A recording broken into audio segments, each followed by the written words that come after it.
The rain hammered against the bulletproof windows of the black SUV as Damien Cross stared at the figure huddled beneath the restaurant awning, something about her posture triggering recognition he couldn't yet name. His driver had already passed the entrance when Damien's hand shot out, gripping the headrest with enough force to leave impressions in the leather. The vehicle stopped so abruptly that the security detail in the car behind nearly collided with them, radios crackling with confused questions. Damien ignored the voices, his entire focus locked on the woman kneeling on the wet pavement, her cardboard sign dissolving in the downpour. She wore a coat 3 sizes too large, the fabric hanging from shoulders that seemed too fragile to support even that meager weight. Her hair, once golden and lustrous, now hung in dull tangles around a face he'd memorized in another lifetime. The coffee cup in her trembling hands was the detail that destroyed him, white styrofoam gripped like a lifeline, steam rising into the cold air. She wasn't drinking from it, just holding it against her palms, seeking whatever warmth the cheap gas station coffee could provide. Her eyes stayed fixed on the ground, avoiding the gazes of well-dressed patrons entering the establishment behind her. Damien was out of the vehicle before his security chief could protest, rain soaking through his $1,000 suit within seconds. His shoes splashed through puddles as he crossed the sidewalk, each step feeling like wading through concrete. The woman didn't look up until his shadow fell across her, blocking the amber glow from the restaurant windows. Recognition dawned in her eyes the moment before terror replaced it. Raw, visceral fear that transformed her features into a mask of desperation. Cecilia dropped the coffee cup, the liquid spreading across the pavement in a dark bloom as she scrambled backward. Her movements were those of a cornered animal, hands scraping against brick as she tried to stand on legs that wouldn't support her weight. "Stay away from me," she whispered, the words barely audible over the rain's percussion.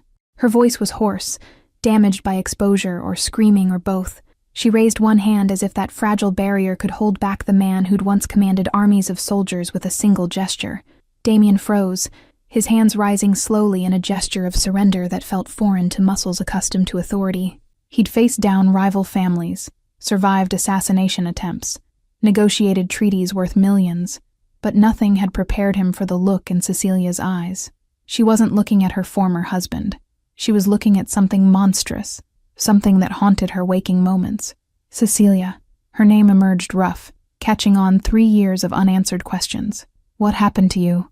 The inadequacy of the words struck him immediately, but language seemed insufficient for the chasm between them. She shook her head violently, matted hair whipping across her hollow cheeks. Her breathing came in rapid gasps, the onset of panic tightening her chest visibly beneath the oversized coat. The restaurant door opened behind them, laughter and warmth spilling onto the street, and Cecilia flinched as if struck. "Please," she managed, her legs finally giving out completely. She slid down the wall, knees hitting the pavement with force that must have hurt. "Please don't hurt him. I did everything you wanted. I stayed away. I didn't tell anyone." The words made no sense, each one a puzzle piece from a picture Damien couldn't see. He took one careful step closer, crouching to bring himself to her eye level. Rain ran down his face, into his collar, but he barely noticed the cold seeping into his bones. Hurt who? His mind was already racing through possibilities, each more devastating than the last. "Cecilia, I don't understand." "Who told you to stay away?" Her eyes rolled back, consciousness slipping away as malnutrition and exhaustion claimed what fear had begun.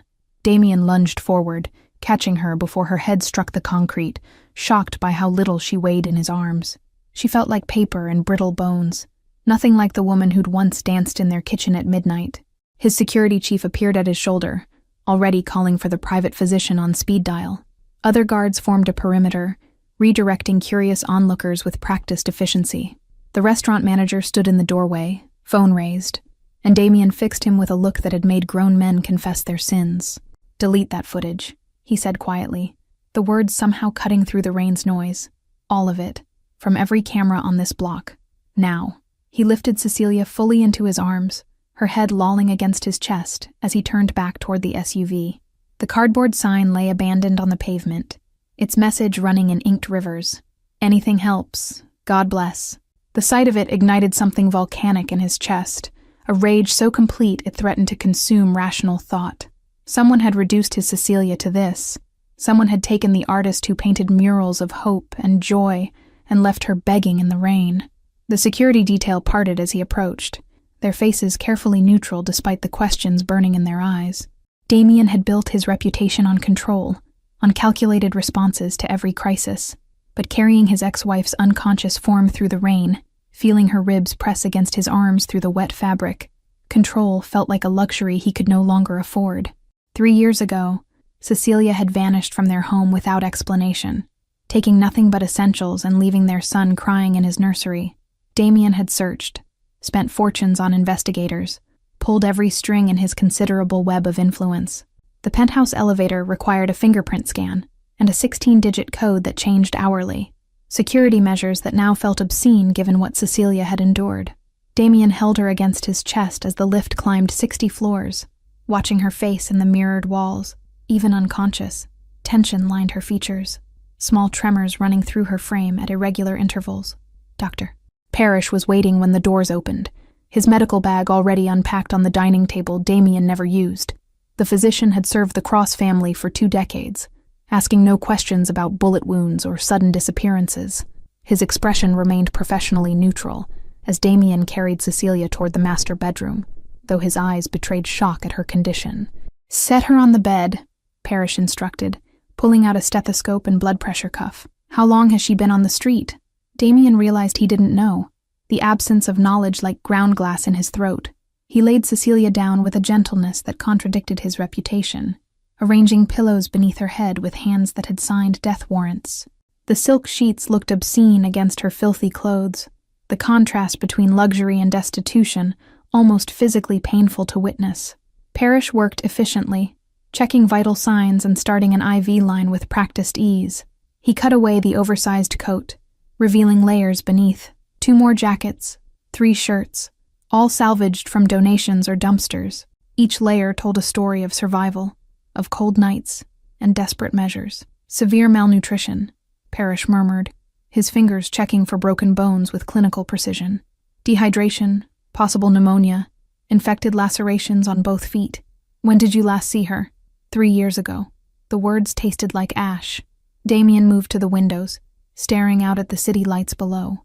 Somewhere in that urban sprawl, Cecilia had been struggling to survive while he'd lived in temperature-controlled comfort. Parrish's silence spoke volumes as he continued his examination, documenting injuries with the thoroughness of someone who understood these records might matter later. He cleaned wounds, administered antibiotics, adjusted the IV drip with efficient movements. The bedroom smelled of antiseptic and rain, a combination that made Damien's stomach turn. "She needs hospitalization," Parrish finally said, packing away his instruments. "Proper treatment, monitoring. This level of malnutrition requires careful refeeding to avoid complications. No hospitals." Damien's response was immediate, absolute. No records, no questions. "You treat her here. Bring whatever equipment you need. Bill whatever you want." Parrish studied him for a long moment before nodding, recognizing the futility of argument. He'd seen enough of Damien's world to understand that hospitals meant exposure, vulnerability, questions that couldn't be answered safely. He left instructions for round-the-clock care, promising to return in 6 hours. Damien dismissed his security detail, wanting privacy for what came next. He pulled a chair beside the bed, studying Cecilia's face in the lamplight. Someone had done this to her, reduced her to shadows and fear. The rage he'd felt on the street had crystallized into something colder, more dangerous. Her eyes opened near midnight, unfocused at first before sharpening with recognition and renewed terror. She tried to sit up, yanking at the IV line hard enough to tear the tape securing it. Damien raised his hands again, that same gesture of surrender. "You're safe," he said quietly, though the words felt presumptuous. "You're in my penthouse. Dr. Parrish treated you. Nobody knows you're here." Cecilia's breathing accelerated, her gaze darting around the familiar bedroom they'd once shared. She located the exits with practiced efficiency. The door, the windows, the bathroom. Her hands gripped the sheets, preparing to flee despite her body's obvious weakness. "You drugged me." The accusation emerged flat, factual. "You brought me here to—" She couldn't finish, tears streaming down her gaunt cheeks. "To what?" Damien leaned forward, desperate to understand the narrative playing in her mind. "Cecilia, I found you begging in the rain. You collapsed. What did you think I would do?" "What they said you'd do." Her voice broke on the words. "If I came back, if I tried to see him, they said you'd make sure I disappeared permanently." The pronoun registered like a gunshot. Damien's blood turned to ice, his mind racing through implications. See who? Who told you this? Cecilia's expression shifted to confusion, as if the answer should be obvious. Her lips trembled as she spoke the word that changed everything. Felix. The name of their son hung between them like a detonation, scattering Damien's thoughts into fragments he couldn't reassemble. Felix, who'd been 2 years old when Cecilia vanished, who was now 5, and asked questions about his mother that Damien couldn't answer. The boy who'd stopped crying for her after 6 months, who'd learned to accept her absence as permanent. You think I threatened our son? Damien's voice came out strangled, disbelieving. You think I would hurt Felix to control you? Cecilia's eyes blazed with something beyond fear, a fury born from 3 years of protective terror. She struggled to sit up despite the IV, despite her body's protests, meeting his gaze with defiance that seemed to drain her remaining strength. I know what you're capable of, Damien. I always knew, but I thought our family was sacred. The accusation struck deeper than any blade, opening wounds Damien hadn't known existed.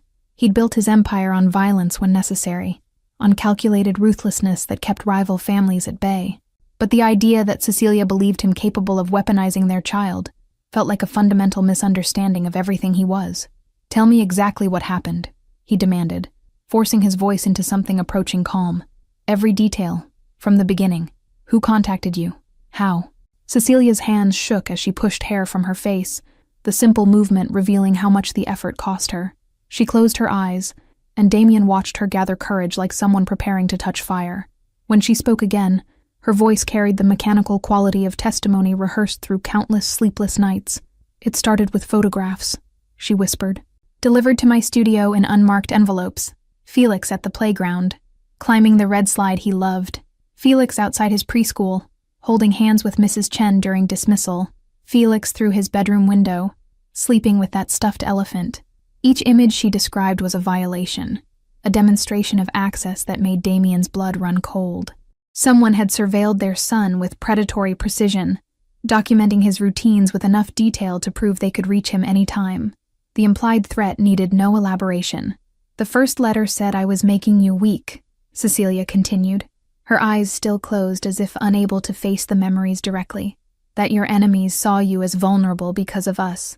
That Felix would pay the price for your softness unless I removed the liability. Damien's hands curled into fists, nails biting into his palms hard enough to draw blood. The language was familiar, the rhetoric of old-school families who viewed love as weakness, who sacrificed everything human for power's sake. But which of his enemies had access to such intimate surveillance? They gave me 72 hours to leave, Cecilia said, opening her eyes to stare at the ceiling. 72 hours to disappear completely, to never contact you or Felix again. If I went to the police, Felix would die.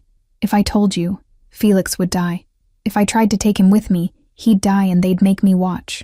The clinical precision of the threats spoke to professional work, someone who understood psychological warfare.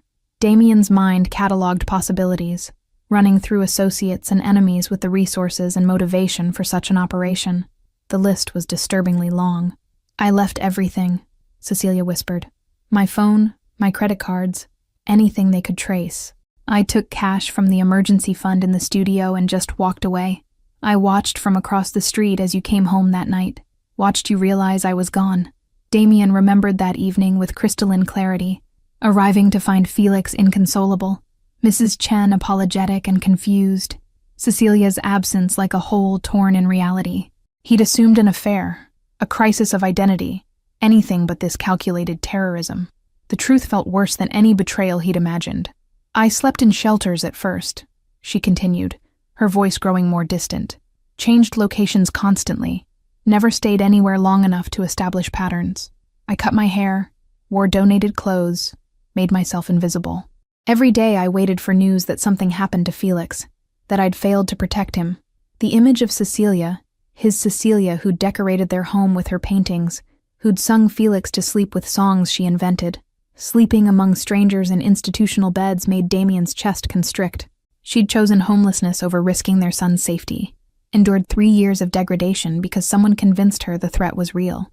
I saw you sometimes, Cecilia admitted, her gaze finally meeting his. On the street, getting into your car. You looked right through me twice, didn't recognize me. I was grateful for that. Thought it meant I'd changed enough to stay hidden. Damien thought of the times he'd distributed money to homeless populations near his operations, a habit born from Cecilia's influence when they'd been together. The possibility that he'd given charity to his own wife without recognition felt like cosmic cruelty, a punishment for blindness he couldn't have prevented. "Why come back to this neighborhood?" he asked, the question tactical even through emotional devastation. "Why risk being seen if you believe the threat was real?" Cecilia's expression crumbled, tears flowing freely down her wasted cheeks. Her hands twisted in the expensive sheets, creating wrinkles and fabric that cost more than she'd probably seen in months. "Because I'm dying, Damien. Because I needed to see him one more time, even from a distance, before I don't get the chance." The words hit like physical blows, each syllable a small death. Damien lunged forward, grabbing her shoulders with a desperation that bordered on violence. "What do you mean dying?" Parrish said malnutrition, infections, things we can treat. "My heart," she whispered, placing a skeletal hand over her chest. "The stress, the malnutrition, the exposure. A free clinic doctor told me 3 months ago. Without proper treatment, without rest and medication I can't afford. I have maybe 6 months." I'd made peace with it, thought at least Felix would be safe even if I wasn't there to see him grow up. Damien pulled out his phone before Cecilia could protest, his fingers moving with violent precision across the screen. He sent encrypted messages to his most trusted medical contacts, demanding specialists, equipment, whatever it took to reverse damage that should never have occurred. The idea of her dying, of losing her permanently when he just found her, was incomprehensible, unacceptable. "You're not dying," he stated with the same certainty he used to close impossible deals. "Parrish will coordinate with cardiologists tonight. We'll have specialists here by morning with whatever technology exists to fix this." Cecilia watched him with something between hope and resignation, as if she'd learned not to trust in rescue. She pulled the blanket higher despite the room's perfect temperature, a defensive gesture that spoke to months of inadequate shelter. Her next words emerged barely audible, weighted with a question that had clearly haunted her. "Is he okay, Felix? Does he ask about me? Does he hate me for leaving?" The raw vulnerability in her voice demolished what remained of Damien's composure. He sat on the bed's edge, maintaining careful distance despite the urge to gather her close. He stopped asking after the first year. "Mrs. Chen tried to keep your memory alive, but I didn't know what to tell him that wouldn't be a lie."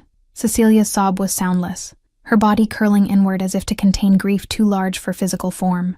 Damien watched her shoulders shake, feeling more helpless than he'd ever felt facing armed rivals. 3 years of separation from their son, endured to protect him from a threat that might have been fabricated.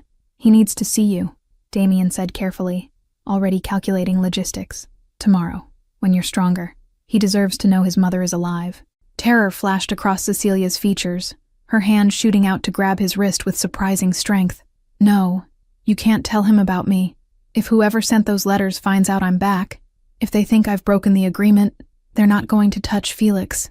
Damien's voice dropped to the register his associates called the executioner's tone. Quiet, absolute, promising consequences beyond imagination. "I will burn this entire city to ash before anyone harms our son. You have my word on that." Cecilia studied his face as if searching for deception, her artist's eyes cataloging micro-expressions most people missed. Whatever she found there must have satisfied some criteria because she slowly released his wrist, though doubt still shadowed her features. "You don't understand how thorough they were. They knew things only someone close to you could know." The implication crystallized in Damien's mind like ice forming on glass. An inside threat, someone within his organization with access to family details most soldiers never saw. The realization narrowed the suspect pool considerably, transformed this from external attack to internal betrayal. His thoughts immediately went to his inner circle, the handful of people trusted with Felix's security arrangements.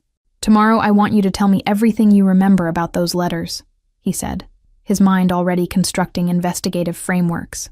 Every word, every detail about the envelopes, the photographs, handwriting, printing style, paper quality, anything distinctive. Cecilia nodded slowly, exhaustion pulling at her features despite the IV fluids. Her eyelids drooped, fighting against consciousness with visible effort. "I kept one," she whispered, "hidden in the lining of this coat. I don't know why. Maybe I thought if something happened to me, someone would find it and understand."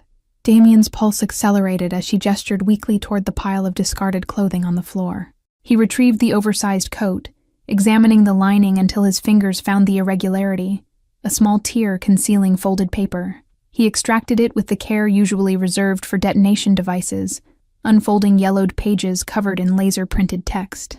The message was brief, clinical in its cruelty. Your presence makes him vulnerable. Enemies circle, waiting for opportunities your existence provides. Remove yourself permanently, or watch him suffer consequences of your selfishness. You have 72 hours. Proof of compliance required. Below the text was a phone number, presumably for confirming her departure. What made Damien's blood turn arctic was the signature at the bottom. Not a name, but a symbol he recognized immediately. The cross-family crest, slightly modified, used only by ranking members of his inner circle. Someone had weaponized his own organization's iconography to terrorize his wife into exile.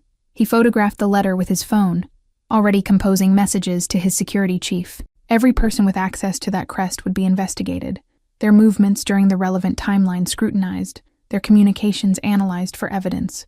The betrayer was close, trusted, someone who'd sat at his table and smiled while orchestrating this nightmare. Sleep now, he told Cecilia, folding the letter carefully into his jacket. I'll be in the next room. You're safe here. She was already drifting, medications and exhaustion pulling her under. Damien watched her breathing even out, counting each rise and fall of her chest, as if to reassure himself she was real, alive, recoverable. 3 years she'd endured hell because someone convinced her he was the threat. He stepped into his office, closing the door before allowing rageful expression.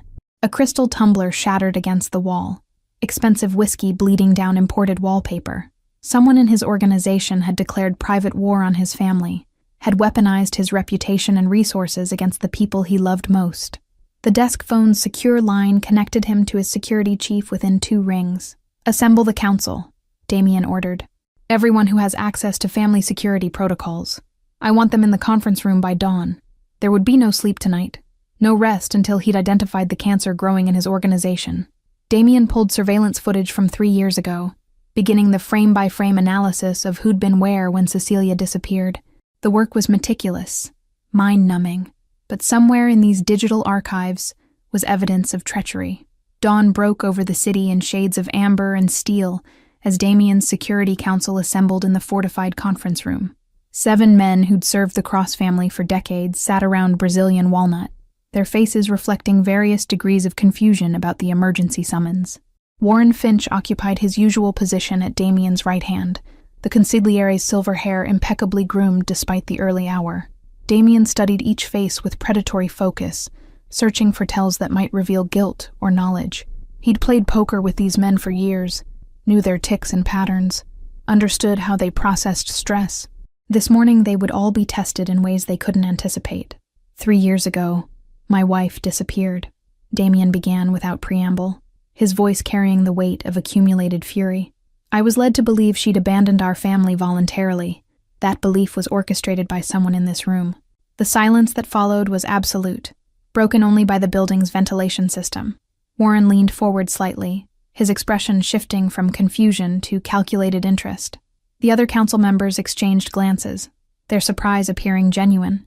But Damien had learned early that genuine reactions could be manufactured by professionals. He placed copies of the threatening letter in front of each man, watching their eyes move across the familiar crest.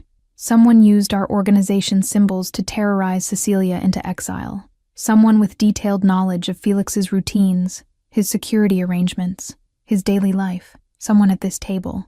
Warren picked up his copy, reading with the careful attention he brought to all documents. His jaw tightened almost imperceptibly, a micro-expression that could indicate either outrage or recognition. This is unconscionable, he said quietly. Using a child as leverage violates every code we operate under. It does, Damien agreed, his gaze never leaving Warren's face. Which is why the guilty party clearly believed they were acting in the organization's best interests. Someone who saw my family as vulnerability rather than strength. The accusation hung unspoken but clear. Damien watched Warren's pupils dilate slightly, the physiological response to stress or adrenaline that couldn't be consciously controlled. The consigliere's hands remained steady on the table, but a muscle jumped in his jaw, microscopic evidence of tension he was trying to suppress. I found Cecilia last night, Damien continued, pulling out his phone to display photographs of her condition on the street. Starving, sick, homeless for 3 years because she believed protecting our son required her complete disappearance. This is what someone at this table reduced her to. The images circulated around the room, eliciting visible reactions of shock and disgust from most council members. Warren's face remained carefully neutral, but his breathing had changed. Shallower, more controlled, the respiration of someone managing internal crisis. He set down the photographs with deliberate care, fingers not quite steady.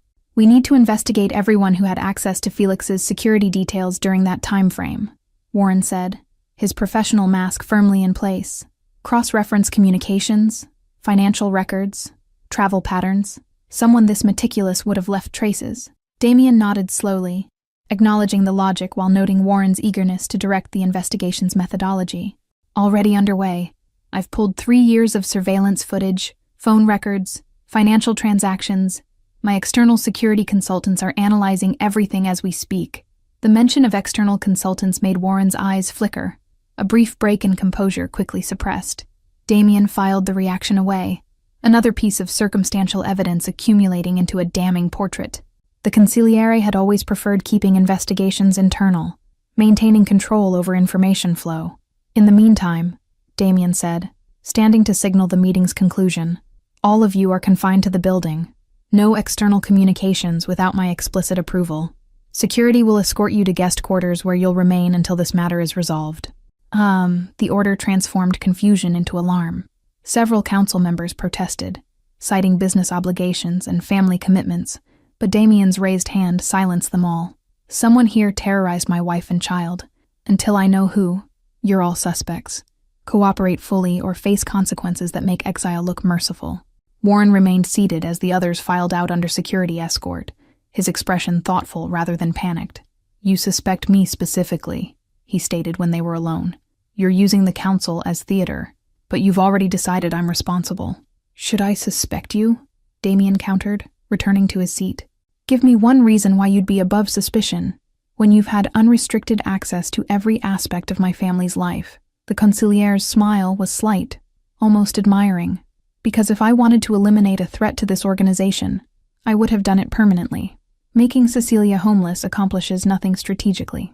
It's emotional, personal, the work of someone who wanted her to suffer rather than simply disappear. The logic was sound, disturbingly so, which meant either Warren was innocent or sophisticated enough to construct plausible deniability. Damien leaned back, studying the man who'd advised him through countless crises. Then help me understand who would have that kind of personal investment in destroying her. Warren was quiet for a long moment, his fingers drumming a subtle pattern on the polished wood. 3 years ago, you were consolidating power after your father's death. Several factions within the organization questioned your leadership, saw you as too young, too influenced by civilian concerns. Your marriage to Cecilia was cited as evidence of weakness. Names, Damien demanded, though he already knew the factions Warren referenced. Internal politics had been brutal during that transition period, old guard resisting his reforms and modern approaches. The Castellano faction was most vocal, Warren said carefully, but they were eliminated in the consolidation. The Marino group had concerns but ultimately fell in line. There were individuals scattered throughout who grumbled about your domestic priorities, but no one with both motive and access to execute something this elaborate. Damien processed the information, cross-referencing it against what he knew of internal dynamics during Cecilia's disappearance. The timing aligned with his most vulnerable period as leader, when challenges to his authority had been frequent and occasionally violent. Someone could have viewed removing Cecilia as strategic advantage, weakening him emotionally, while demonstrating his inability to protect his own family. I want detailed files on everyone who questioned my leadership during that period, he ordered. Every conversation, every meeting, every communication that referenced Cecilia or Felix. Someone left breadcrumbs, and I will follow them to their source. Warren nodded, standing to leave. At the door he paused, his back to Damien. For what it's worth, I hope you find them quickly. What was done to Cecilia violates everything this family should stand for. We protect our own, always. Felix's routine hadn't changed in 3 years. Breakfast at 7:30, lessons with his tutor until noon, supervised play in the penthouse's secured garden afterward. Damien watched from the kitchen doorway as his son constructed elaborate block towers, narrating stories about dragons and knights with the unself-conscious creativity of childhood. The boy had Cecilia's eyes, the same jade green that had stopped Damien's heart when they'd first met. Mrs. Chen supervised from a nearby bench, her weathered hands folding origami creatures Felix had requested. The elderly woman had been with their family since Felix's birth, her loyalty unquestionable, even during Cecilia's mysterious departure. She looked up as Damien approached, concern creasing her features at whatever she read in his expression. "We need to prepare Felix for something," Damien said quietly, crouching beside his son's construction project. "Something that's going to change everything he understands about our family." Felix looked up from his blocks, tilting his head with curiosity that mirrored Cecilia's habitual gesture. "Are we getting a puppy? Jamie from tutoring has a puppy and it's really soft." The innocent question fractured something in Damien's chest, reminding him how much childhood normalcy Felix had missed. "Better than a puppy," he said, choosing words carefully. "Someone very important is here. Someone who loves you very much but had to be away for a long time." Mrs. Chen's intake of breath was sharp, her origami crane crumpling in suddenly clenched fingers. Her eyes found Damien's, questions and hope warring in their depths. "Cecilia?" she whispered, the name emerging like a prayer. Damien nodded, keeping his focus on Felix's face as understanding slowly dawned. The boy's expression cycled through confusion, hope, and something that looked like fear, as if allowing himself to believe might invite disappointment too crushing to survive. "Mommy's here?" Felix's voice was small, uncertain. "Real mommy? Not the pictures?" The distinction gutted Damien, revealing how abstract the concept of mother had become for a child who'd lost her before memory could fully solidify. "Real mommy," he confirmed. "But Felix, you need to understand something important. She's been very sick, and she looks different than in the pictures. She's going to need time to get better." Felix processed this with the serious consideration he brought to complex problems, his small face scrunching in concentration. "Like when I had the flu and couldn't play for a week." "Something like that," Damien said, though the comparison felt inadequate. "She might be scared at first. Might need us to be patient while she remembers how to be home again. Mrs. Chen moved closer, her hand finding Felix's shoulder with the protective instinct she'd always shown. "Your mother never stopped loving you," she said firmly. "Whatever kept her away, it wasn't because she didn't want to be here. You must believe that." Felix nodded slowly, sliding off his chair with the careful movements of someone approaching something precious and fragile. "Can I see her now? I've been practicing my reading like she wanted. I can read almost everything in my storybooks." Damien's throat tightened at the image of Felix preserving his mother's last instructions through 3 years of absence. He stood, offering his hand to his son. "Come on, but remember, go slowly, let her come to you. She might need time to remember how much she's missed you." They walked through the penthouse together, Felix's small hand gripping Damien's with enough force to betray his nervous excitement. Mrs. Chen followed at a respectful distance, tissues already clutched in anticipation of tears. The master bedroom door stood partially open, morning light streaming through sheer curtains. Cecilia was awake, sitting upright against pillows with better color than the night before. The IV had been removed, and she wore one of the silk robes Damien had ordered delivered overnight. Her hair had been washed, revealing golden undertones that malnutrition had dimmed but not destroyed. She looked fragile still, breakable, but recognizably herself. Her gaze found Felix immediately, and the sound that escaped her was something between sob and prayer. Her hands rose toward him before she caught herself, uncertainty flooding her features. "Baby," she whispered. "My baby, you got so big." Felix stood frozen in the doorway, processing the woman who matched his fragmented memories, but looked nothing like the vibrant figure in photographs. His grip on Damien's hand tightened, and for a terrible moment, Damien feared he'd bolt, overwhelmed by the reality of a mother who'd become more myth than memory. Then Felix stepped forward, each footfall deliberate, closing the distance between them with the caution of someone approaching a wounded bird. He stopped at the bed's edge, his eyes level with Cecilia's despite her elevated position. "You look like the hungry people on TV," he observed with childhood's brutal honesty. Cecilia's laugh was watery, tears streaming down her face as she nodded. "I was very hungry for a long time, but I'm going to get better now. Your daddy's taking care of me." Felix considered this, his gaze moving between his parents as if mapping the geometry of their renewed connection. Did being hungry hurt? "Jamie says his grandpa's hungry hurt because of the war, and that's why he saves all the food even when there's enough." "It hurt sometimes," Cecilia admitted, reaching out slowly to touch Felix's cheek. But thinking about you made it hurt less. I thought about you every single day, wondered what you were learning, what games you liked, if you still loved the songs we used to sing."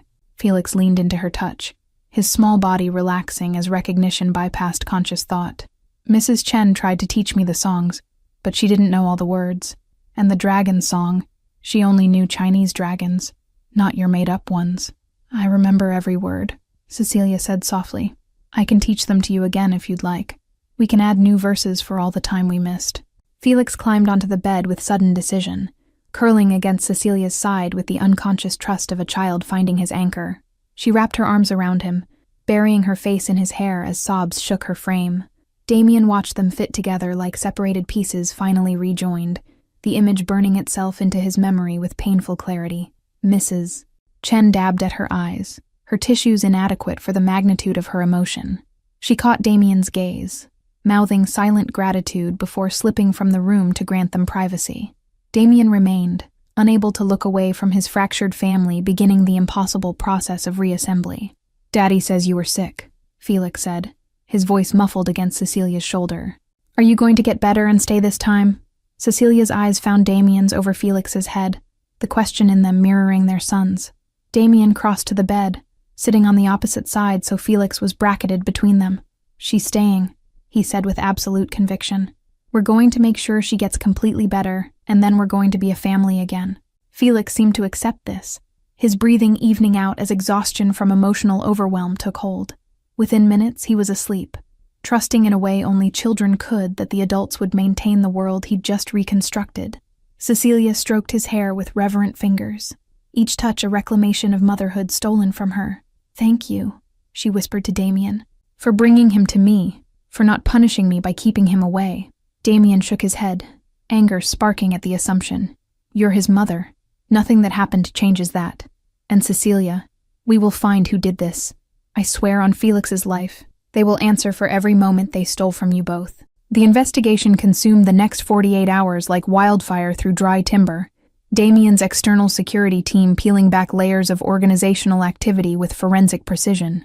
Financial records revealed anomalies that should have triggered alerts years ago. Small transfers to untraceable accounts, expense reports with subtle inconsistencies, patterns that became obvious only when viewed through the lens of systematic deception. Warren's movements during the crucial timeline showed nothing overtly suspicious, but the absence of evidence itself became damning. His communications had been meticulously scrubbed, his digital footprint sanitized with professional thoroughness that suggested premeditation. The consigliere had anticipated investigation, prepared countermeasures that spoke to guilty conscience rather than innocent caution. Damien sat in his office reviewing surveillance footage from 3 years prior, watching Warren's interactions with Cecilia frame by frame. The consigliere's body language around her had always been deferential, professional, but now Damien noticed micro-expressions he'd missed in real time, the tightening around Warren's eyes when Cecilia laughed, the subtle tension in his jaw when she touched Damien's arm, the way he looked away when they displayed affection. The revelation crystallized during footage from a family dinner 2 weeks before Cecilia's disappearance. Warren had brought documents requiring signature, arriving during the meal with apologetic timing that now seemed calculated. Cecilia had insisted he join them, her natural hospitality extending even to business interruptions. The camera captured Warren watching her serve Felix, his expression unguarded for precisely 3 seconds. Naked longing mixed with something darker, possessive and resentful. Damien replayed those 3 seconds repeatedly, watching desire curdle into determination. Warren had wanted Cecilia, not with the distant admiration of an associate, but with the consuming obsession of someone who believed himself more deserving. The realization made Damien's skin crawl, understanding that his most trusted advisor had coveted his wife while smiling across conference tables. Dr. Parrish arrived for his evening check on Cecilia, his medical bag heavier than usual with cardiac monitoring equipment. He set up the portable EKG in the master bedroom, his movements efficient despite obvious fatigue from round-the-clock care. "Her heart rhythm is stabilizing," he reported, adjusting leads on her chest. "The rest and proper nutrition are making measurable differences already." Cecilia submitted to the examination with quiet resignation, her attention fixed on Felix playing in the corner with toy cars Damien had retrieved from storage. The boy had barely left her side since their reunion, sleeping in a cot positioned beside her bed, seeking constant reassurance through physical proximity that she wouldn't vanish again. "The psychological damage will take longer," Parrish said quietly, packing away his equipment. "She's experiencing classic trauma responses, hypervigilance, anxiety, dissociative episodes. I've recommended a psychiatrist who specializes in prolonged stress disorders, someone who understands the particular pressures of your world." Damien nodded, having already researched specialists who could provide care without compromising security. Cecilia needed professional help processing 3 years of survival mode, relearning safety after endless threat. The prospect of medication, therapy sessions, gradual recovery stretched ahead like a marathon with no clear finish line. "There's something else," Parrish added, his voice dropping further. "The malnutrition affected her reproductive system significantly. The likelihood of future pregnancies is severely compromised, possibly eliminated entirely. She should know when she's strong enough to process that information." The news hit Damien like a physical blow, another layer of theft perpetrated by whoever had engineered this nightmare. Cecilia had wanted more children, had spoken wistfully about giving Felix siblings, about their home filled with the chaos of multiple voices. That future had been stolen along with 3 years of her life, casualties in someone's twisted campaign. Felix brought his favorite car to show Cecilia, climbing onto the bed with the practiced ease of someone who'd claimed that space as rightfully his. "This one's the fastest," he explained seriously. "It can beat all the others, even on the bumpy track." Cecilia accepted the toy with appropriate gravitas, examining its features as Felix pointed out modifications he'd imagined. Her smile was genuine, despite the exhaustion visible in every line of her body, maternal instinct overriding physical depletion.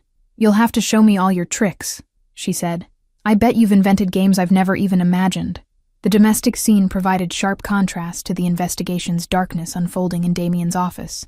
He excused himself, leaving Parrish to complete his examination, while he returned to evidence that accumulated like stones building a wall of certainty.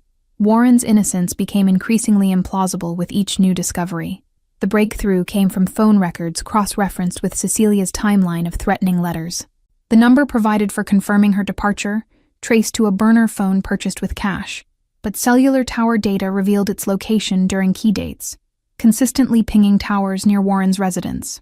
The consigliere had been sloppy in one crucial detail, underestimating the sophistication of modern telecommunications forensics. Damien's hands trembled as he compiled the evidence into a comprehensive file, rage threatening to overwhelm strategic thinking. Warren had sat across from him for 3 years, offering counsel and sympathy about Cecilia's abandonment, all while knowing exactly where she was and what horrors she endured. The betrayal transcended professional misconduct, entering territory of personal violation so profound it demanded biblical retribution. His phone buzzed with a message from his lead investigator. Additional evidence recovered from Warren's personal computer, encrypted files containing surveillance photographs of Cecilia and Felix. The images matched descriptions from the threatening letters: playground visits, school pickups, bedroom windows. Warren had personally documented their son's vulnerability, constructing the evidence used to terrorize Cecilia into exile. Damien stood, straightening his jacket with movements made mechanical by fury, too vast for expression. The time for investigation had ended. Confirmation phase was complete. Now came consequences, and he would ensure they matched the crime's magnitude. Warren had declared war on his family using methods that violated every code the organization claimed to honor. The conference room still held the detained council members, their patience wearing thin after days of confinement. Damien entered to find them in various states of agitation, complaints dying on their lips as they registered his expression. He'd seen his own face in mirrors during moments of lethal intent, knew the look that preceded irreversible action. Warren Finch has been identified as the individual responsible for Cecilia's disappearance, Damien announced without preamble. Evidence is comprehensive and conclusive. You're all released from confinement with apologies for the inconvenience. This matter will be handled through appropriate channels. The phrase appropriate channels hung in the air with weighted implication, understood by everyone present as code for something outside legal systems. The council members filed out quickly, relieved to escape, but carrying knowledge they'd witnessed the opening act of retribution that would become organizational legend. Damien found Warren in his assigned quarters, the consigliere standing at the window overlooking the city. He didn't turn as Damien entered, his shoulders carrying resignation that confirmed guilt more completely than any confession. "You found the files," Warren said quietly. "I wondered how long it would take."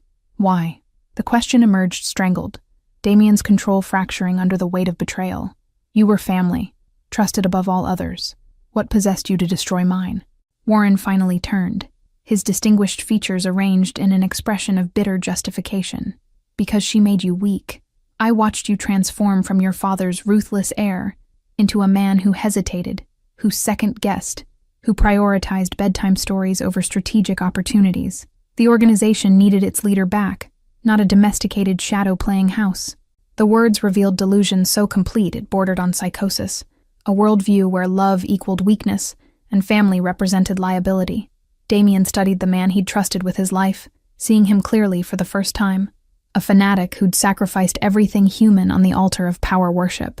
You loved her, Damien said, the realization arriving with sickening clarity. That's what this really was. You wanted her, convinced yourself I didn't deserve her, and when you couldn't have her, you made sure no one could. Warren's expression cracked, revealing the obsession beneath professional veneer. She was wasted on you. I would have cherished her, protected her properly, given her the life she deserved. Instead, she chose the man who'd inevitably destroy her through his enemy's ambitions. The admission hung between them like a detonation, confirming motivations even more twisted than Damien had imagined. Warren had orchestrated Cecilia's exile, not just for organizational benefit, but from unrequited obsession, punishing her for choosing the wrong man, while convincing himself he acted from noble strategic concern. The dual motivation made the betrayal somehow worse, personal vendetta disguised as professional necessity. You destroyed her life because she didn't love you back, Damien said, his voice dropping to the dangerous quiet that preceded violence. 3 years of homelessness, starvation, terror, all because you couldn't accept rejection. Warren's jaw tightened, defiance flaring despite his compromised position. I saved the organization from your weakness. Your enemies were circling, waiting for opportunities your domestic attachments provided. I eliminated their leverage before they could exploit it, catastrophically. The rationalization was breathtaking in its self-deception, demonstrating how thoroughly Warren had convinced himself of righteous motivation. Damien wondered how long the obsession had festered, how many years Warren had watched and wanted while maintaining professional masks. The thought of him observing their intimate family moments while harboring such twisted desires made Damien's skin crawl. You photographed my son through his bedroom window, Damien stated, each word precise as a scalpel. You documented his routines with predatory thoroughness, turned his daily life into ammunition for terrorizing his mother. Explain how that protected anything except your own sick fantasy. Warren's composure finally cracked completely, rage transforming his distinguished features into something ugly and resentful. She should have disappeared permanently. I gave her mercy by allowing survival, minimal resources to start elsewhere. Instead, she stayed local, haunting these streets like a ghost, tempting fate by remaining where you might find her. The admission that Warren had provided minimal resources revealed even deeper calculation. He'd orchestrated her homelessness deliberately, ensuring sufficient suffering to punish her rejection, while keeping her alive to experience maximum degradation. The cruelty was surgical, designed to destroy dignity rather than simply eliminate threat. She stayed because she couldn't leave Felix completely, Damien said, understanding Cecilia's choice with painful clarity. Even homeless and starving, she needed proximity to our son. That's what motherhood means, something you'd never comprehend. Warren laughed bitterly, the sound devoid of genuine humor. Motherhood. You elevated her maternal instincts into virtues while they made you predictable, exploitable. Every decision filtered through how it affected your domestic fantasy, weakening responses to real threats. Damien's fist connected with Warren's jaw before conscious decision registered, the impact satisfying on a primitive level that transcended strategy. The consigliere staggered backward, blood flowering from split lip, shock registering that physical violence had entered their confrontation. Damien had always prided himself on control, on choosing calculated responses over emotional reaction, but this betrayal demolished carefully constructed restraint. You don't get to speak about her, Damien said, his voice shaking with barely contained fury. You don't get to rationalize or justify or pretend this was anything but obsessive punishment for a woman who owed you nothing. Warren wiped blood from his mouth, his expression shifting from shock to something almost triumphant. There it is, the weakness I was trying to eliminate. You're so consumed by her that you'll destroy yourself for revenge, prove every criticism of your leadership valid. The psychological manipulation was transparent, a final attempt to reframe the narrative and maintain some illusion of strategic superiority. Damien recognized the tactic, but couldn't fully dismiss its sting. Warren had identified genuine vulnerability and exploited it with surgical precision.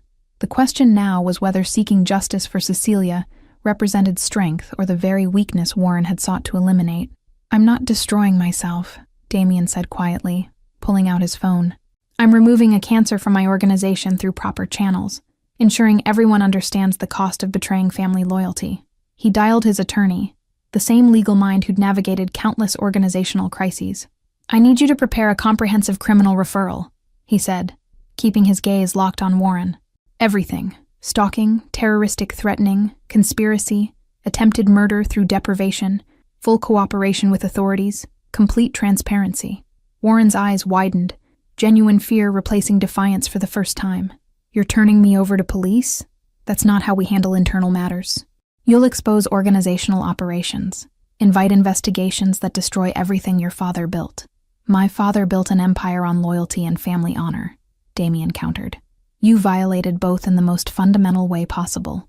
If protecting the organization means allowing your crimes to go unpunished, then the organization doesn't deserve protection."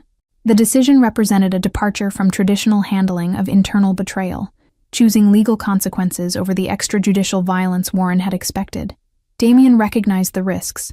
Police involvement meant scrutiny, investigations that might uncover activities better left hidden. But the alternative was allowing Warren's crimes against Cecilia to be handled privately, buried under organizational secrecy like they mattered less than protecting institutional reputation. "She'll have to testify," Warren said, grasping for leverage. "Relive everything in court, face cross-examination designed to destroy her credibility. You'll subject her to additional trauma just to satisfy your revenge fantasy." Damien had considered this, the possibility that pursuing justice might inflict new wounds on someone already devastated by Warren's original campaign. But Cecilia deserved the validation of public acknowledgement, the societal confirmation that crimes against her warranted serious consequence. Burying this privately would implicitly suggest her suffering mattered less than organizational convenience. "That will be her choice," Damien said. "Not mine, not yours, hers. She gets to decide how this proceeds, what justice looks like, whether public testimony serves her healing or hinders it." Warren slumped against the wall, the fight draining from him as reality settled like concrete. His careful planning had accounted for many contingencies, but apparently not for Damien choosing legal exposure over traditional resolution. "The organization will fracture over this," he predicted. "Old guard will see it as weakness, as prioritizing one woman over collective security. Then they can leave," Damien said simply.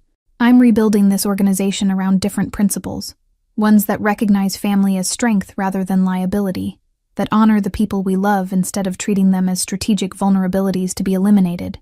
He called security to escort Warren to secure holding until police arrival, watching the consigliere shuffled away with none of the dignity he'd maintained throughout decades of service. The sight should have provided satisfaction, but Damien felt only exhaustion and the weight of choices that would reshape everything he'd inherited. Returning to the master bedroom, he found Cecilia awake despite the late hour, her eyes tracking his entrance with the hypervigilance trauma had taught her. Felix slept soundly in his cot, small chest rising and falling with the peaceful rhythm of childhood innocence. "Is it done?" she asked quietly. "Did you find who did this?" Damien sat on the bed's edge, taking her hand with a gentleness that felt almost foreign after the violence of the confrontation. "Warren Finch, my consigliere. He's been arrested. Will face criminal charges for everything he did to you. But Cecilia, there's something you need to understand about his motivations." He explained Warren's obsession carefully, watching her process the revelation that she'd been targeted not just strategically, but personally. Her expression cycled through disbelief, disgust, and a weary resignation that suggested this kind of unwanted attention had been distressingly familiar throughout her life. The weeks following Warren's arrest transformed the penthouse into a battlefield of recovery, each day bringing small victories and devastating setbacks in unpredictable rhythm. Cecilia's physical healing progressed measurably. The cardiac specialists Parrish consulted confirmed her heart function, improving with proper medication and nutrition.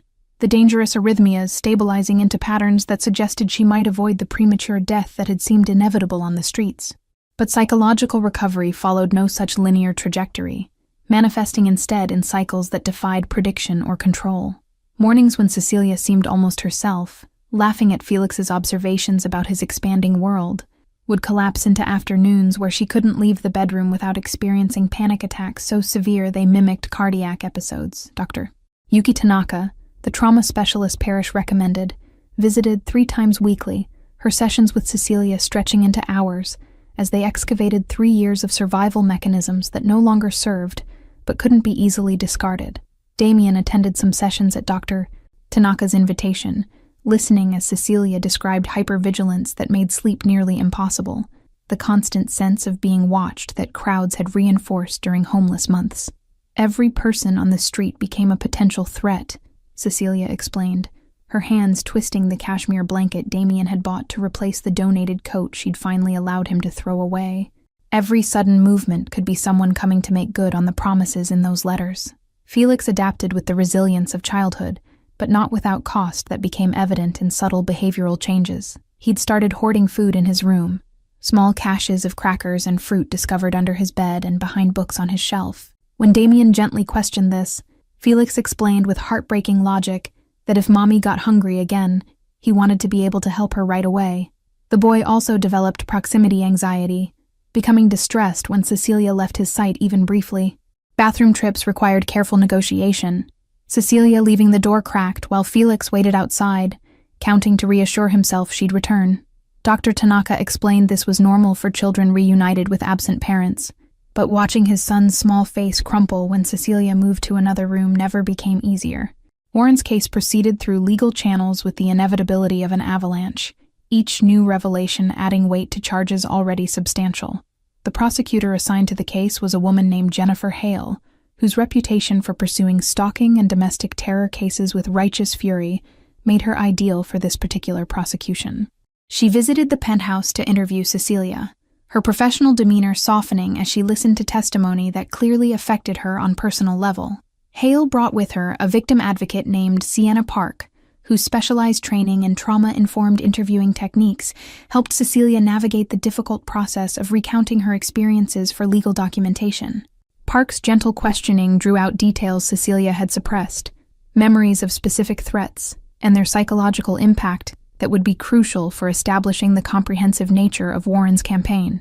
The sessions left Cecilia drained but also strangely validated, the official acknowledgement of her suffering, providing external confirmation that her fear had been rational rather than paranoid overreaction. The media discovered Warren's arrest within days, despite Damien's efforts to maintain confidentiality, tabloid headlines sensationalizing the case with lurid speculation about mafia family drama and love triangles. Reporters camped outside the building's perimeter, telephoto lenses aimed at windows in hopes of capturing photographs that would feed public appetite for scandal. Damien increased security protocols, instructed his legal team to pursue harassment charges against particularly aggressive journalists, but couldn't entirely shield Cecilia from awareness that her nightmare had become entertainment for strangers. The organization's response to Warren's arrest rippled through the hierarchy like seismic aftershocks. Old Guard members questioning Damien's decision to involve law enforcement in internal matters. Phone calls from allied families flooded his secure line, their leaders expressing concern about precedent being set, about washing organizational laundry in public forums where prosecutors might exploit exposure. Damien fielded each conversation with patience that belied his exhaustion, explaining repeatedly that crimes against family transcended organizational politics. Several senior members requested emergency council meetings, their thinly veiled agenda centering on damage control and traditional resolution methods. Damien refused these requests categorically, recognizing them as attempts to pressure him into handling Warren's betrayal through extrajudicial means that would bury Cecilia's suffering beneath institutional secrecy. The refusals cost him political capital accumulated over years of strategic relationship building, alliances fracturing under pressure of his unorthodox approach. Marcus Delacroix, head of the New Orleans operation and Damien's father's oldest associate, arrived unannounced at the penthouse demanding audience. His weathered face carried decades of organizational history, eyes that had witnessed evolution from Prohibition-era violence to modern corporate legitimacy. "Your father would be ashamed," Delacroix stated without preamble, his Creole accent thickening with emotion. "Exposing family business to satisfy personal vendetta violates every principle we built this empire upon."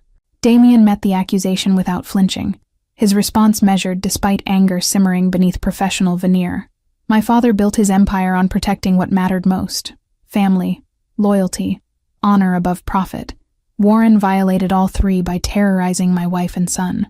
If you believe covering that up honors my father's memory, you misunderstood everything he stood for. The confrontation ended with Delacroix's departure, his silence more damning than further argument, both men understanding a philosophical divide too fundamental to bridge through negotiation. Cecilia's reaction to media attention manifested in renewed hypervigilance, her progress toward feeling safe deteriorating as she imagined thousands of eyes consuming details of her degradation. She stopped venturing onto the penthouse terrace, convinced that cameras were documenting her every movement for broadcast to audiences who would judge her choices and question her credibility.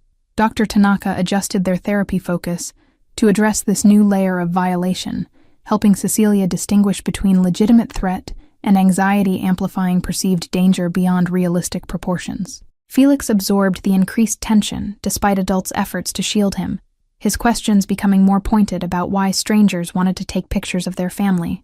Damien struggled to explain media fascination in age-appropriate terms, finally settling on simplified narrative about people being curious about things they didn't understand. The explanation satisfied Felix temporarily, but Damien recognized they were entering territory where childhood innocence couldn't be preserved indefinitely. Their son would eventually understand the full scope of what Warren had done and why his family's suffering had become public spectacle. Your case has unusual elements, Hale explained during one of her visits, spreading photographs and documents across the dining table Damien had finally started using. The defendant's position in an organization traditionally resistant to legal cooperation, his sophisticated methods, the duration of the campaign. But the evidence is overwhelming, and his attorney is already exploring plea arrangements to avoid trial.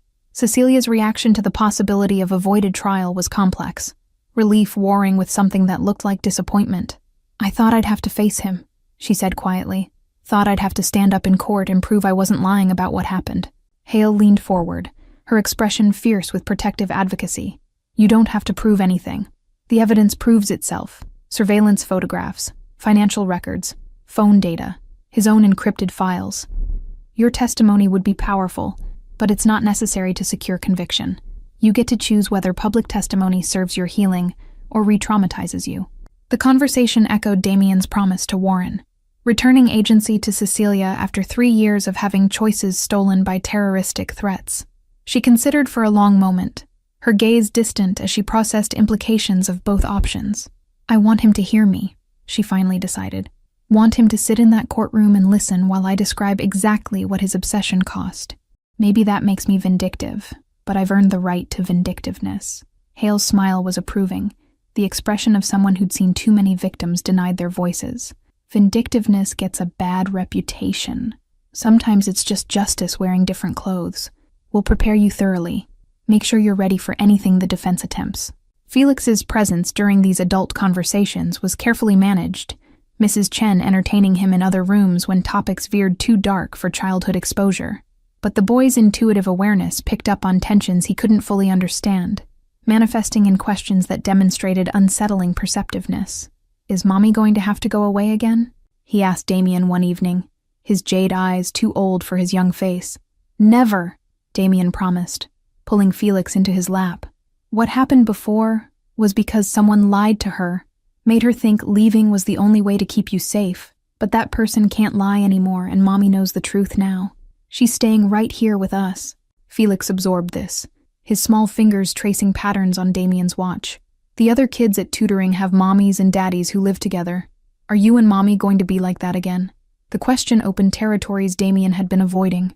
Uncertainty about how to rebuild a relationship that had been violently interrupted during its foundation-laying phase.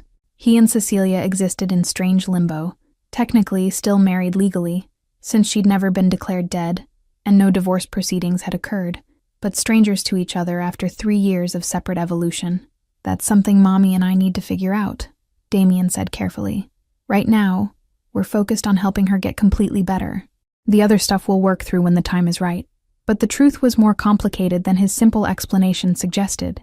Damien found himself watching Cecilia with the confusion of someone who'd mourned a loss now reversed, uncertain how to navigate resurrection of what he'd thought permanently dead.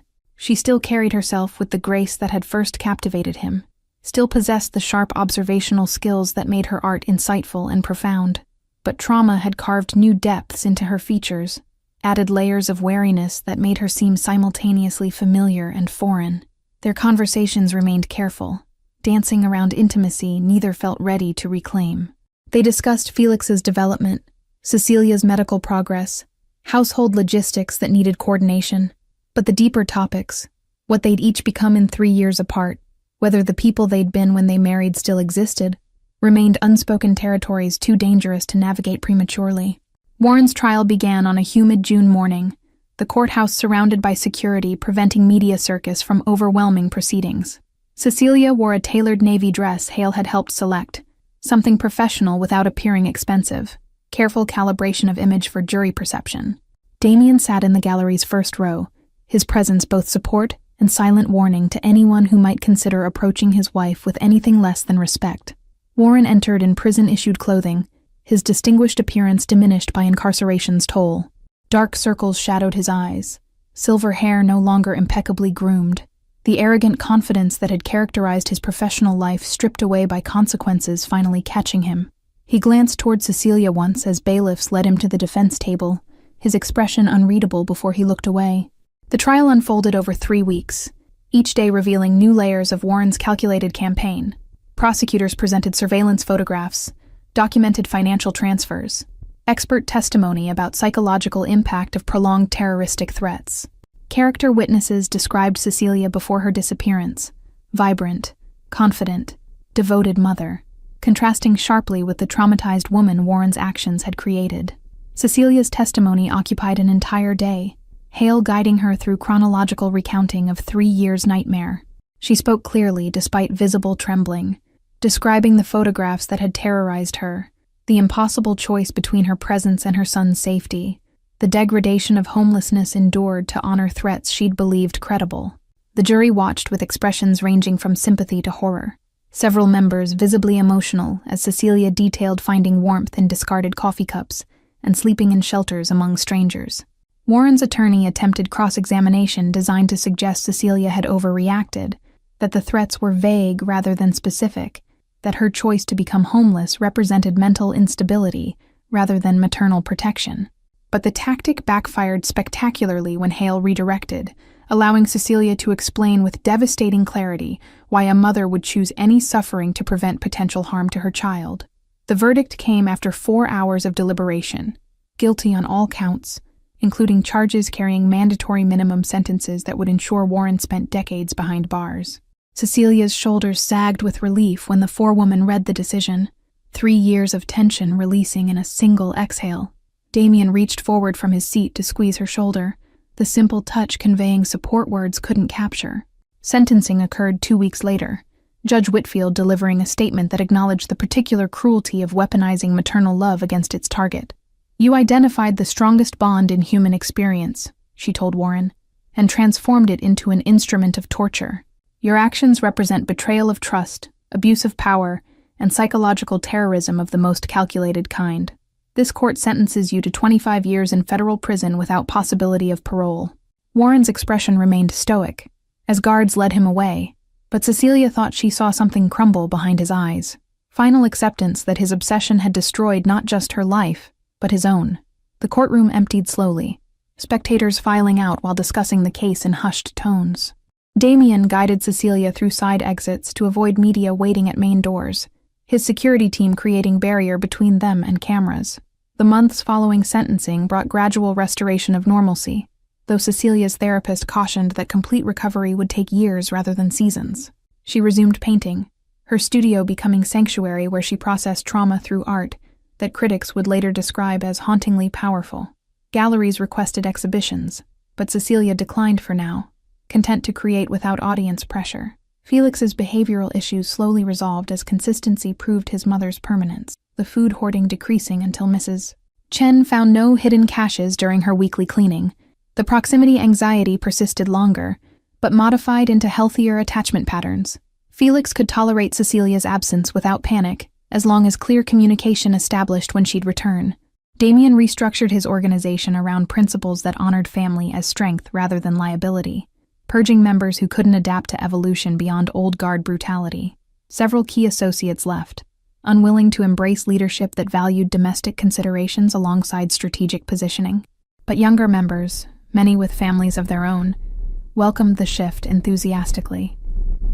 The organization transformed, becoming something Damien's father might not recognize, but would hopefully respect. One evening in early autumn, Damien found Cecilia on the penthouse terrace she'd finally reclaimed, watching the sun set over the city that had been both prison and home. Felix was at a sleepover, his first, carefully negotiated after weeks of preparation, leaving them alone in rare silence. "Can we talk?" Cecilia asked, echoing the question she'd posed months earlier about defining their relationship. Damien joined her at the railing, close enough to feel her warmth without touching. "Of course. What's on your mind?" Cecilia was quiet for a long moment, watching colors bleed across the horizon. "I've been thinking about what Dr. Tanaka said in our last session, about how trauma changes people permanently, how we can't go back to who we were before. I can't be the woman you married, Damien. That person doesn't exist anymore." The admission carried weight of truth Damien had been avoiding acknowledging. "I'm not the man you married either. 3 years of believing you'd abandoned us, of raising Felix alone, of building an empire while mourning what I'd lost. It changed me fundamentally. So where does that leave us?" Cecilia's voice was steady, the strength she'd cultivated through survival evident in her directness. "Do we try to build something new from who we are now? Or do we acknowledge that too much has changed to recover what we had?" Damien considered carefully, recognizing the conversation's importance demanded honesty over comfort. "I don't know if I can love you the way I did before, with that uncomplicated certainty that made everything seem simple. But I know I love who you've become, the survivor who endured hell to protect our son, the artist who transforms pain into beauty, the woman who chose to face her tormentor in court instead of accepting a plea deal." Cecilia turned to face him fully, her jade eyes reflecting the sunset's fire. "I can't promise I'll ever fully trust again, that I won't wake up expecting threats, or see danger in shadows that are just shadows. But I want to try. For Felix, yes, but also for us, for the chance to discover what we might become together." Damien extended his hand, the gesture both invitation and question. Cecilia studied it for a heartbeat before placing her palm against his, their fingers intertwining with the tentative exploration of new connection, rather than comfortable familiarity. "We'll take it slow," he promised. "No expectations, no pressure. Just 3 people learning to be a family in whatever form that takes." They stood together as darkness claimed the sky, the city lights below illuminating possibilities neither had dared imagine during their darkest moments. Felix would return tomorrow, full of stories about his adventure, and they would listen together, 2 damaged people committed to providing their son the stability trauma had stolen. The future remained uncertain, scarred by the past, but no longer defined by it. Cecilia leaned her head against Damien's shoulder, a gesture of trust that felt monumental given everything she'd endured. "Thank you," she whispered, "for finding me, for believing me, for fighting for justice when it would have been easier to handle it quietly. You gave me back my voice when I'd forgotten I had one." Damien pressed a kiss to her temple, gentle and chaste, the promise of potential, rather than claim of possession. "You never lost your voice. Warren tried to silence you, but you survived to tell your story. That's not something I gave you. That's something you earned through every impossible day you endured." The penthouse door opened to admit Mrs. Chen, returning from her day off with grocery bags for tomorrow's breakfast. She paused, seeing them on the terrace together, a smile crossing her weathered features, before she discreetly retreated to give them privacy. The small moment of domestic normalcy felt precious, a reminder that life continued beyond trauma, that healing happened in incremental moments rather than dramatic revelations. Months became seasons, autumn bleeding into winter, and then spring's renewal, each day adding threads to the tapestry of their reconstructed family. Cecilia's strength returned gradually, her laughter becoming more frequent, as distance from trauma allowed joy to reclaim space in her emotional landscape. She and Damien navigated their relationship with careful intentionality, dating like strangers, learning each other's languages, discovering new connection, unburdened by assumptions about who they should be together. Felix thrived in the stability his parents had fought to provide, his childhood innocence gradually restored through consistency and unconditional love. He no longer asked if his mother would leave, accepting her presence as permanent reality rather than temporary grace. His art teacher noticed improvement in his drawings, the dark colors and chaotic compositions that had characterized his work during Cecilia's absence, giving way to brighter palettes and more hopeful imagery. On the anniversary of the night Damien found Cecilia in the rain, they returned to that restaurant with Felix between them. The awning where she'd knelt looked different now, transformed by context from place of desperation to site of their family's resurrection. "This is where everything changed," Damien told Felix, who'd asked about the significance of the location. "This is where Mommy came back to us." Felix studied the spot with the serious consideration he brought to important matters. "It looks like a good place," he finally decided. "I'm glad she picked here to come back." Cecilia's eyes filled with tears she no longer fought to hide, no longer ashamed of emotion that had kept her human through inhuman circumstances. "Me too, baby. Me too." They went inside for dinner, a family still healing but no longer broken, still scarred, but no longer defined by their wounds. The restaurant staff recognized them, their discretion appreciated as they were seated at a quiet table away from curious eyes. Felix chattered about his upcoming art show at school, excited to display work his mother had helped him create. Cecilia and Damien listened, their hands finding each other across the table, connection re-established through deliberate choice rather than convenient default. Thank you all for following this story of survival, justice, and the resilience of love. If you've been moved by Cecilia and Damien's journey, write in the comments where you're watching from. Your support means everything as we continue bringing these stories to life. Don't forget to like, subscribe, and share this video. Your engagement helps us reach others who need to hear stories about healing and hope.